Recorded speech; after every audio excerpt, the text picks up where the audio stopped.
Bonjour, chers téléspectateurs.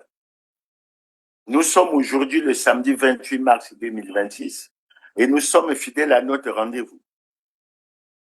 Évidemment, nous allons commencer par vous donner, comme d'habitude, quelques informations avant d'aborder la thématique principale.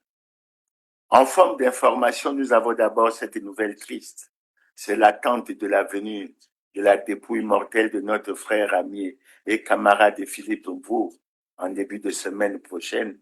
Et nous tenons encore une fois à réitérer nos condoléances les plus attristées et les plus émues à la famille biologique du défunt.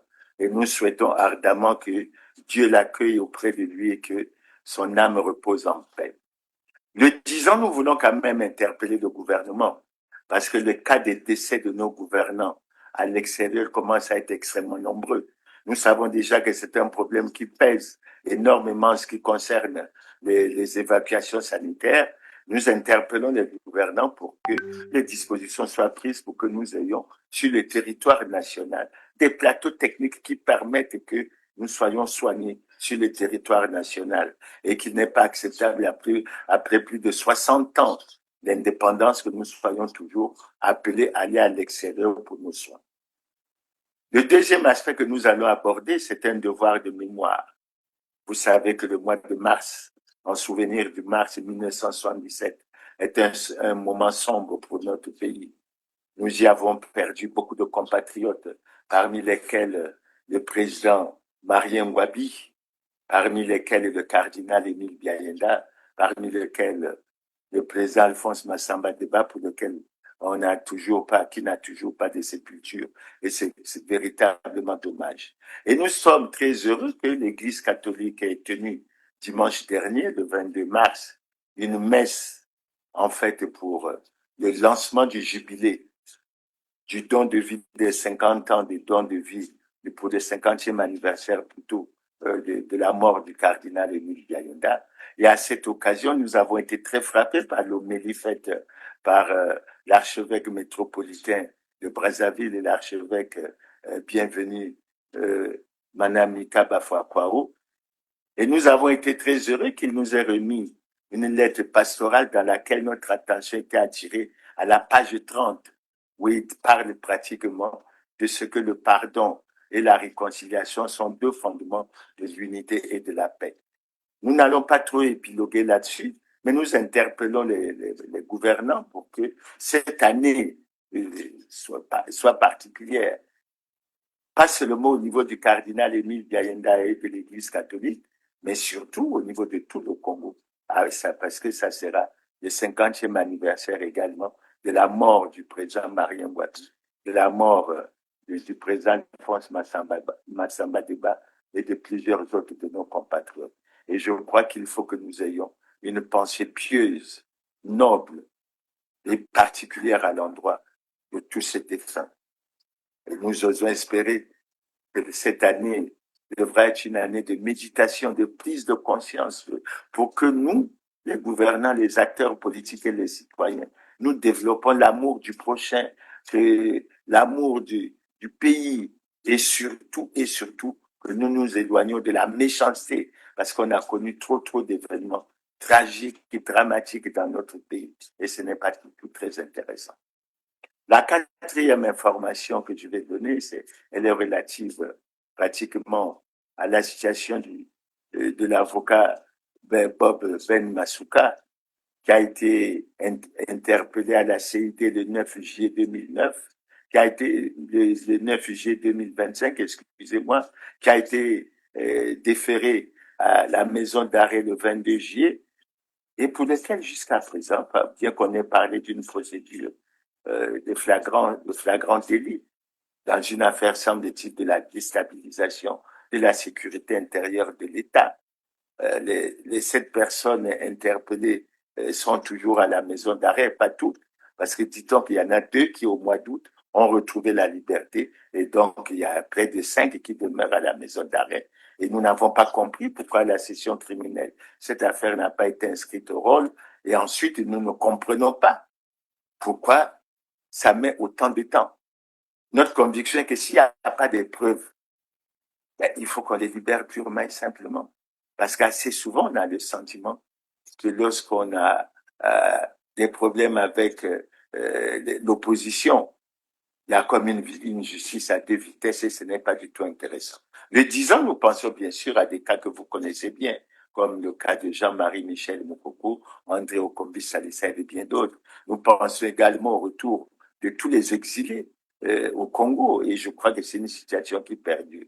Maintenant, la dernière information que nous allons donner, sur laquelle nous reviendrons ultérieurement de manière assez sérieuse, c'est qu'à cause de la tension qui existe à cause du conflit entre Israël, les États-Unis et puis l'Iran, mais il y a l'envolée des prix du pétrole. Et comme vous savez, nous traversons une grave crise multidimensionnelle avec un volet économique et financier très important. La question qu'on se pose, que profite, est-ce que le Congo profite véritablement de l'envolée de ces prix, puisque on parle des prix qui atteignent assez souvent 100 dollars le baril, alors que dans notre budget 2026, nous avons retenu une hypothèse autour de 61-62 dollars. Et je crois que c'est une question extrêmement importante sur laquelle nous devons passer beaucoup de temps, surtout que nous avons un niveau d'endettement très élevé. J'ai cru comprendre qu'on avait une dette de 8 902 milliards à fin novembre 2025. Nous avons ces problèmes de gage, de préfinancement, de gage des ressources naturelles, etc. Je crois que c'est un moment où nous devons nous arrêter pour regarder et regarder franchement ces situations. Maintenant, par rapport à la thématique d'aujourd'hui, nous voulons un peu parler du contexte post-électoral. Et par rapport à ce contexte post-électoral, nous tenons à relever en premier lieu le relancement, la relance de l'opération Zéro Koulouna, Zéro Bébé Noir, et qui a fait parler beaucoup d'elle ces derniers temps, mais avec un cachet, nous allons revenir sur l'important, sur les choses importantes que nous avons déjà dites. Nous souhaitons que cette opération continue, mais dans le cadre du respect des lois et règlements de la République. Nous avons vu des motos être brûlées, nous avons vu un peu des accrochages, etc. Nous osons espérer qu'il faut qu'on tienne compte de ce que le président de la République a déclaré lors de la campagne électorale, à savoir la fonction publique n'offre plus beaucoup de possibilités de recrutement et que les jeunes sont appelés à se prendre en charge. Et moi, je pense, j'ai été peiné de voir des motos être brûlées. Je soutiens les contrôles. Je soutiens la lutte contre le banditisme.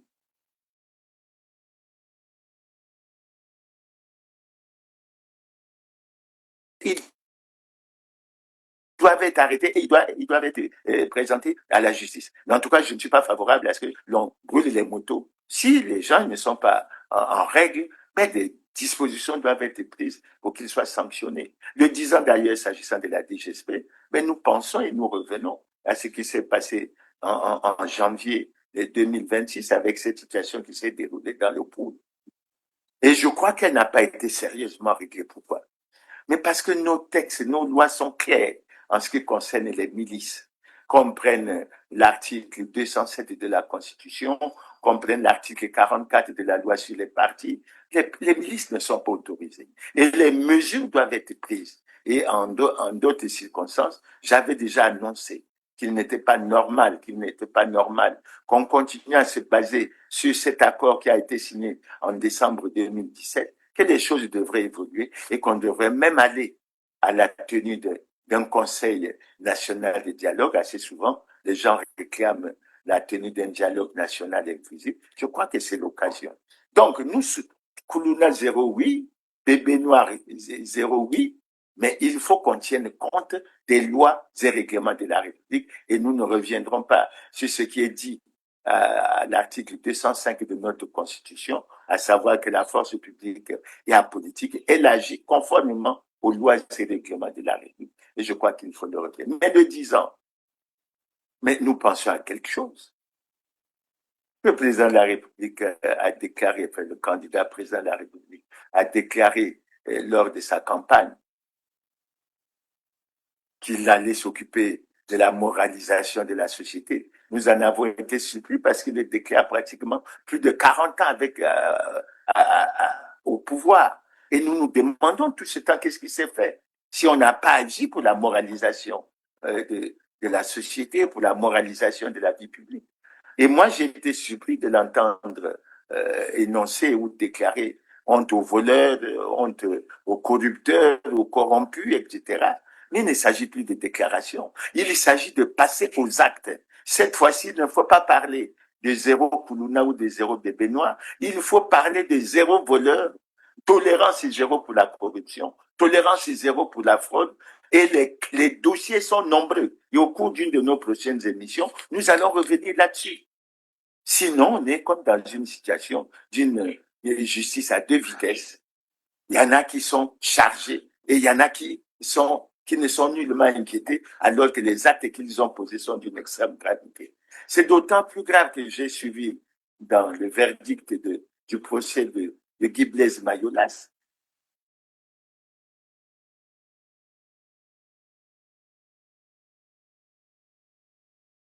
qu'il a été condamné à la prison à perpétuité, accusé, semble-t-il, entre autres, de pétillons d'euros. On peut calculer. Mais les autres cas, il faut qu'ils soient vus. Il ne faut pas qu'il y ait des privilégiés et qu'il y ait d'autres qui ne soient pas du tout intéressés. Donc voilà la situation par rapport à ce point. Maintenant, l'autre point que j'évoque également, s'agissant des élections, puisque nous parlons du contexte post-électoral. Mais il faut qu'il y ait un mot d'ordre, zéro fraudeur.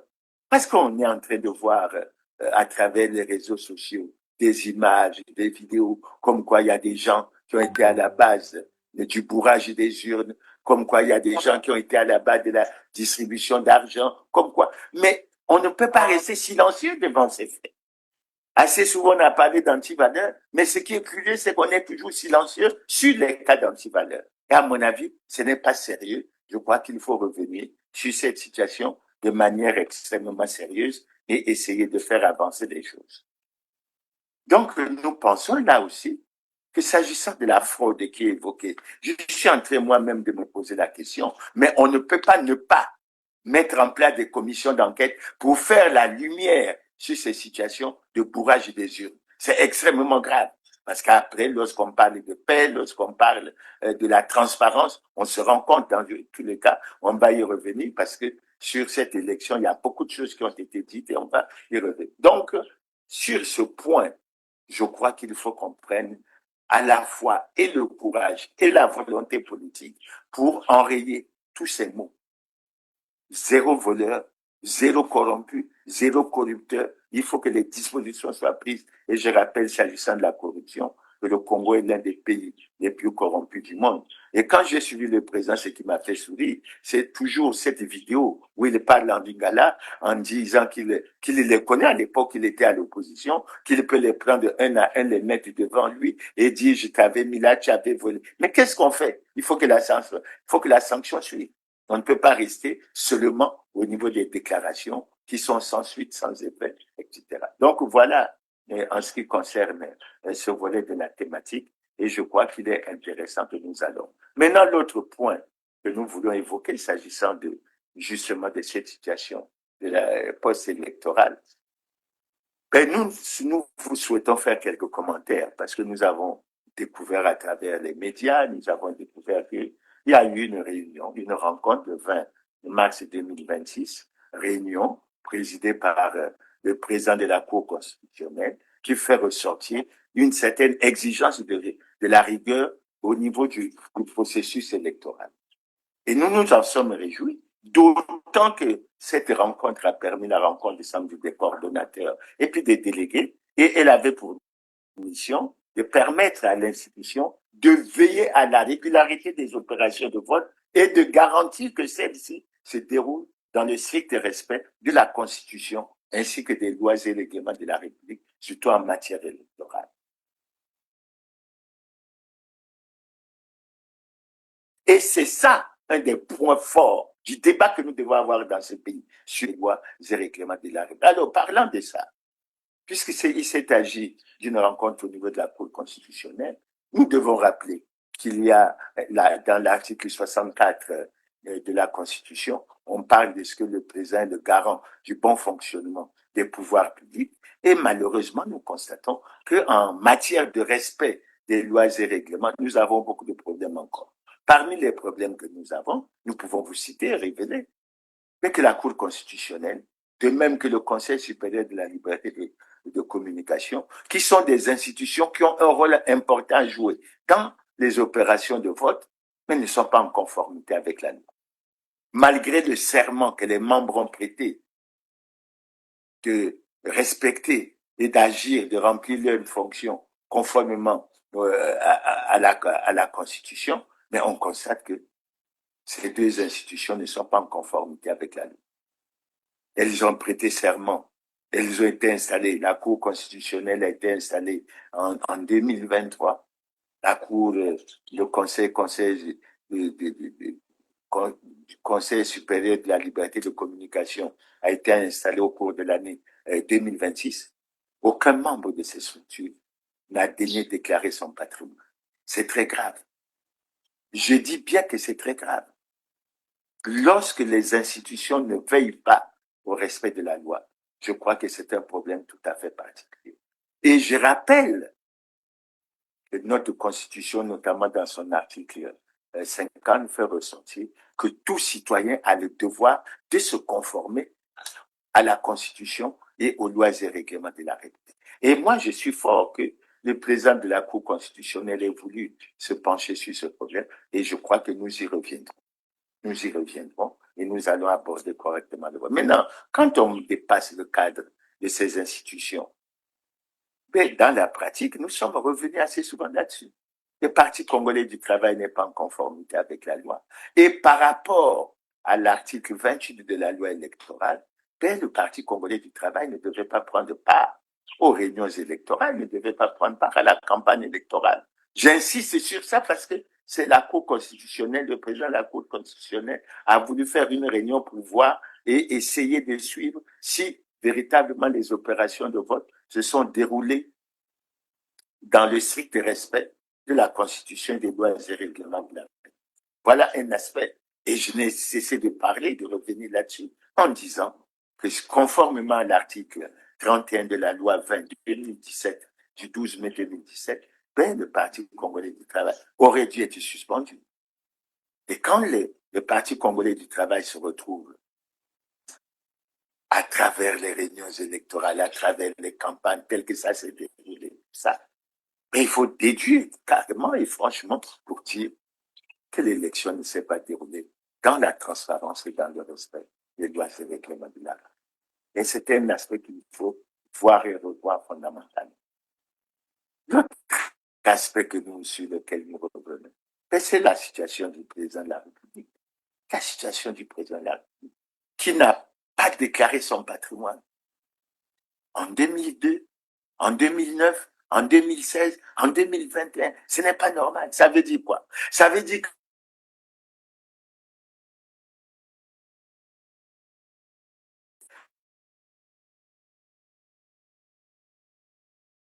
pendant plus de 20 ans. Où est l'Assemblée nationale? Où est le Sénat? Mais c'est extrêmement grave. Après, lorsqu'on fait des bilans, on sort un livre, on écrit en toute transparence et on dit que le bilan est globalement possible. Ce n'est pas sérieux. Ce n'est pas sérieux. Et le faisant, le président de la République a violé, non pas seulement l'article 50, mais il a violé l'article 77, qui est relatif à la prestation de serment, qu'il a prêté pour, d'une part, respecter et faire respecter la Constitution, et d'autre part, pour garantir la paix et la justice à tous. Où en sommes-nous? Que faisons-nous? Que faisons-nous? C'est pour ça qu'après ce constat, et j'ose espérer que la Cour constitutionnelle est bien informée de la situation et qu'elle sait qu'on doit agir par rapport au respect aux lois et règlements de la République. Donc, une fois que j'ai évoqué ça, mais le point qui vient après, que nous abordons, c'est le fonctionnement des institutions. Nous constatons que on ne veille pas à ce que les institutions soient conformes aux lois et règlements de la République et à la Constitution. Et c'est très grave.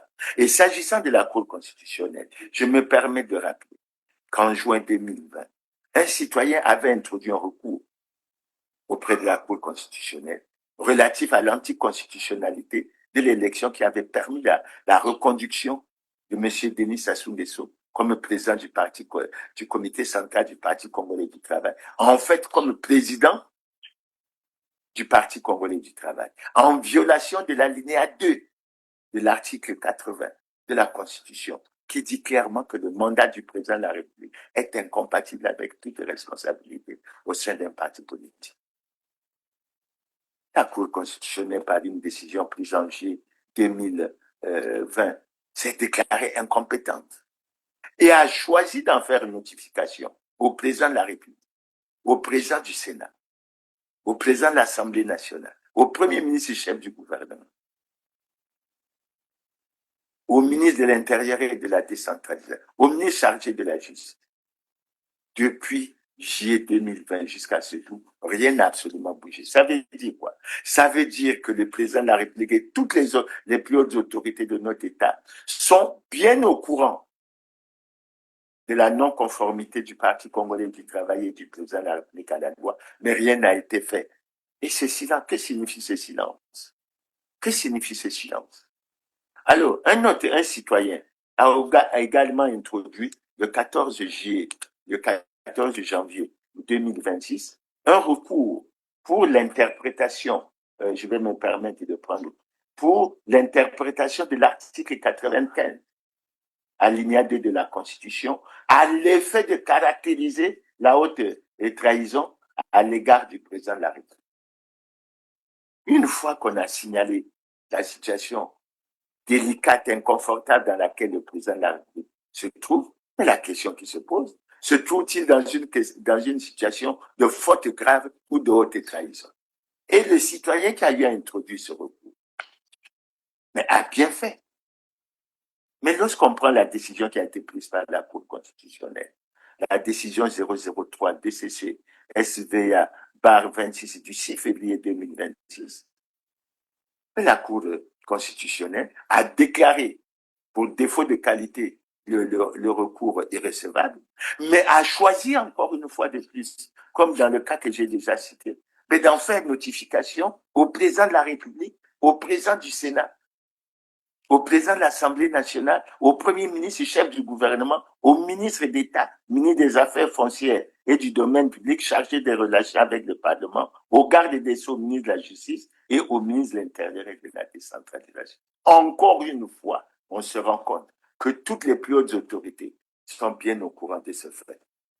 Et le fait en question que nous tenons à bien préciser, il s'agit de la non-conformité à la loi, tant du Parti congolais du travail que du président de la République.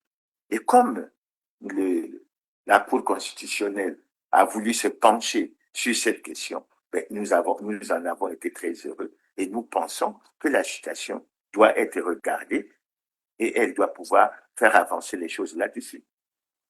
Les institutions sont bien informées de la situation. C'est pour ça que nous allons passer à un point. C'est la situation de l'élection présidentielle. Évidemment, nous nous acheminons, semble-t-il, vers l'examen par la Cour constitutionnelle des recours ou du recours qui a été introduit. Nous nous acheminons certainement vers la prestation des serments, nous nous acheminons, mais il faut qu'on tienne compte que tout ça doit se faire conformément à la loi. Tous les commentaires qui ont été faits, j'ai certainement mal prononcé un mot, mais j'ai entendu un responsable de la société civile, quand il parle de cette élection, parler d'une élection Nintendo, c'est-à-dire une élection dans laquelle il y a une personnalité qui a la maîtrise du processus depuis les opérations préparatoires jusqu'à la proclamation des résultats. Nous avons entendu parler d'une mascarade électorale. Nous avons relevé avec force que le taux de participation a été très faible.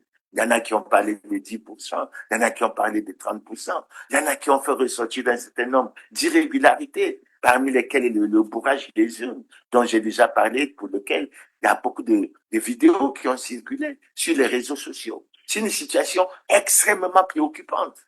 Situation extrêmement préoccupante.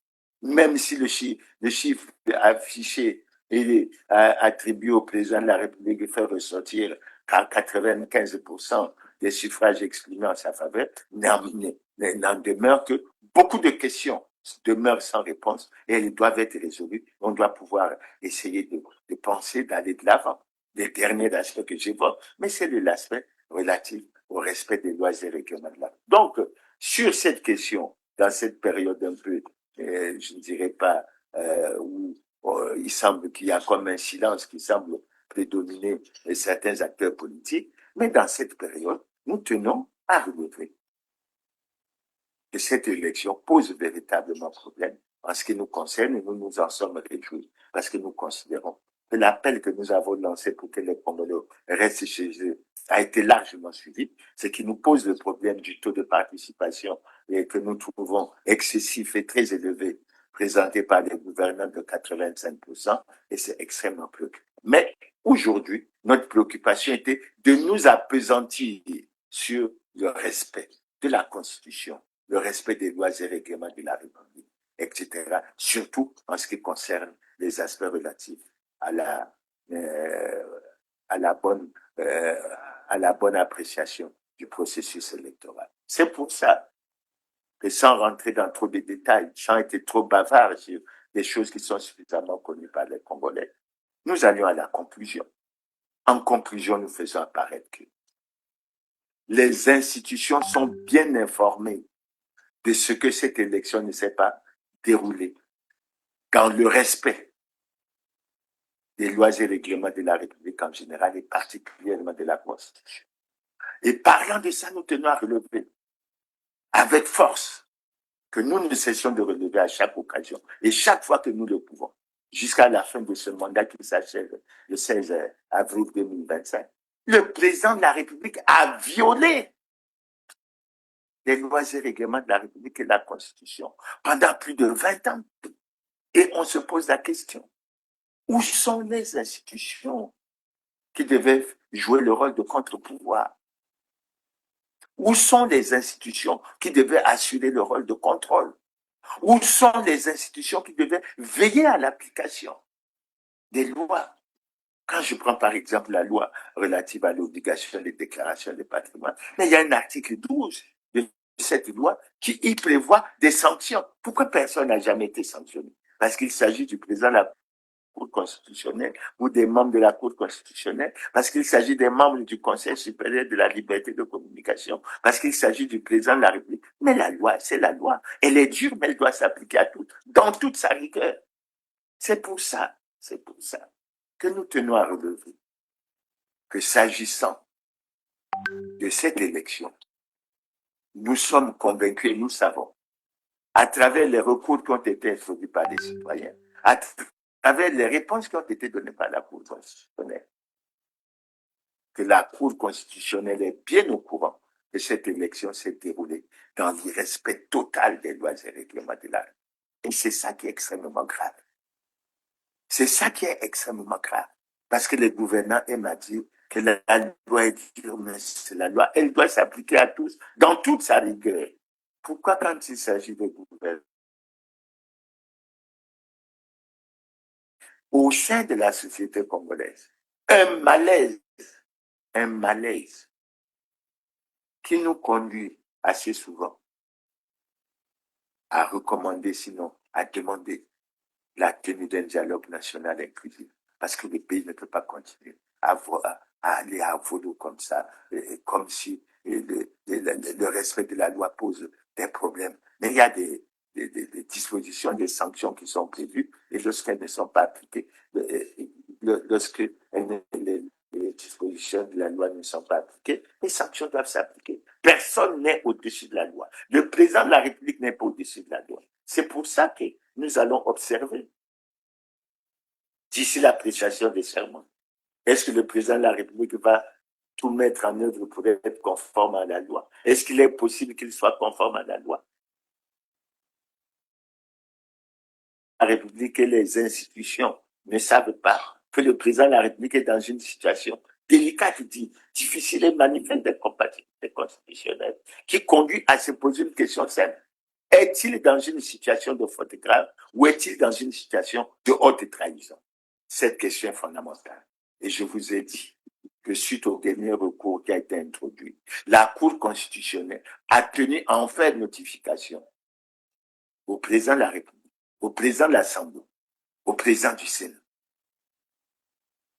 Et nous osons espérer attendre leur réaction parce qu'ils doivent apporter la réponse à cette question qui est fondamentale. Et c'est pour ça que je vais terminer cette émission, pour laquelle nous n'avons pas voulu nous étendre en longueur sur un certain nombre de détails, en disant, c'est pourquoi, très tôt, et nous le redisons aujourd'hui, l'élection présidentielle du 15 mars 2026 doit être inscrite dans les annales des élections qui ont été organisées au Congo comme un hold-up électoral, comme un coup d'État constitutionnel. Et en ça, nous tenons à rappeler les déclarations du président Sassou. Et je crois que nous allons terminer par là. Lorsqu'il dit cependant vrai le fait que je ne pourrais pas accepter que la Constitution soit violée. Lorsque la Constitution est violée, les démocrates ne doivent pas l'accepter. J'insiste pour dire que nous ne pourrions accepter qu'il soit organisé dans ce pays des élections hors la loi. Malheureusement, nous sommes tentés et nous pouvons dire que cette élection a été organisée dans l'irrespect total des lois et règlements de la République. Et cela nous fait réfléchir à une récente déclaration que le candidat président Denis Sassou Nguesso avait faite dans son message sur l'état de la nation en 2023, à savoir que nos difficultés de l'heure ne doivent pas nous amener à emprunter le chemin hasardeux et dangereux de l'anticonstitution. Et je terminerai en faisant une recommandation. Il faut que les gouvernants respectent les lois et règlements de la République. Et lorsqu'ils ne les respectent pas, ils doivent être sanctionnés. Les lois sont prises pour être appliquées. Et il n'y a aucune raison qu'elles ne soient pas appliquées. Donc, chers téléspectateurs, c'est sur ces mots que je termine notre émission, tout en déplorant, s'agissant d'un aspect purement général, que nous sommes en train de souffrir du manque d'eau et surtout du manque d'électricité ce jour-ci. Et c'est véritablement difficile. Et lorsque les amis prennent du plaisir à déclarer que le bilan était globalement positif, nous en souffrons énormément. Et nous disons qu'il faut que les choses changent. Et à partir de la prestation des serments qui aura lieu, puisqu'on parle de l'accélération de la marche vers le développement. Je crois que nous allons nous adapter à cette accélération et nous allons apporter, d'analyser les faits et de les présenter aux téléspectateurs.